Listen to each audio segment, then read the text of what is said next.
నువ్వు పార్లమెంట్లో మాట్లాడితే ఏం మాట్లాడుతావు? మనిషి లెక్క మాట్లాడుతున్నావా?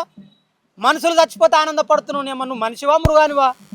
ఇదెక్కడి రాజనీతి? ఇదెక్కడి పార్లమెంట్ సిస్టము? ఈ దేశంలో పుట్టిన వాళ్ళు చచ్చిపోతే ఆనందపడుతున్నావు. గద్దర్ తెలంగాణ కోసం బుల్లెట్లు దింపుకుండు. తెలంగాణ మట్టిలో తెలంగాణ శ్వాసలో గద్దర్ ఉంటాడు. గద్దర్ గానం గురించి నీకేమెరకవే?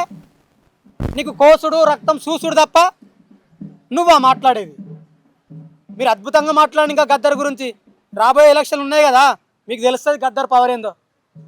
చూడండి ఇంకా ఈ నెలలో మీ కాషాయం ఎగురుతుందో ఎవరెగుతుందో చూసుకోండి. మీరు కాషాయం పట్టుకొని కమలాలు పట్టుకొని ఉరికాని బాగా ఉరికొస్తారు. మా వాళ్ళు కత్తులు పెట్టి మీ కమలాలు కోస్తారు ఆ 2 వద్దులు అయితే. ఎందుకే ఎవరు దుంకుతురు? దుంకులాడగానే సరిపోదు. చాలా విషయాలు ఉంటాయి, చాలా తెలుసుకోవాలి. మీరు గద్దర్ మాట్లాడే స్థాయి మీకు కాదు. రాహుల్ గాంధీ కాదు, రాహుల్ గాంధీ కంటే గొప్పడు గద్దర్. అసలు గద్దర్ అంటే తెలంగాణ, గద్దర్ అంటే దేశం. ఆయన పాట పాడితే 18 భాషలు ఆడింది ఆ దేశంలో. పీడిత ప్రజల గొంతుగా గద్దరు. ఇక మీరు మొత్తం ఇక మీ ఆర్ఎస్ఎస్ భజన వేసుకుంటే మీ లెక్కుంటే కష్టం అది.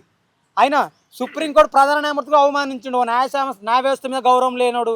అసలు నాకు తెలిసి అసలు గుజరాత్ అనేది తెలంగాణ భాగం ఉంటే అసలు అసంటోని పుట్టించడలే కదా ఈ నెల.